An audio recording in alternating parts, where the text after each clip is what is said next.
मैं आपको बताता हूँ आज सफ़ेद पोश कौन होता है। जो आपकी गली में एक रेडी बान आता है ना, वो सफ़ेद पोश है। जो आपके घर में काम करने वाली है ना, वो सफ़ेद पोश है।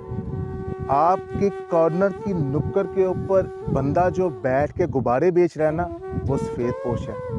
याद रखिएगा, सफ़ेद पोश जो है वो आपको ज़ाहिर नहीं करेगा, उसको ढूंढना पड़ेगा।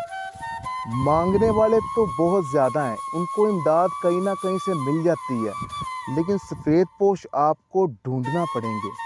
ढूंढने का फार्मूला मैंने आपको बता दिया।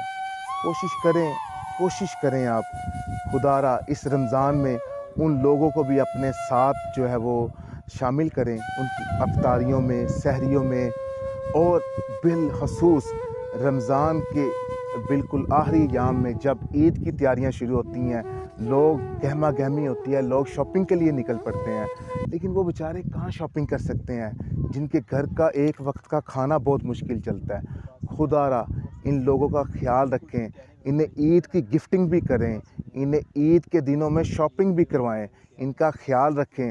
आप इनका ख्याल रखेंगे, वो ज़ात आपका ख्याल रखेगी। मेरी चीज़ ये आप अपने माइंड में रख लें, रमज़ान जो है ये एक मेगा सेल लेके आया है।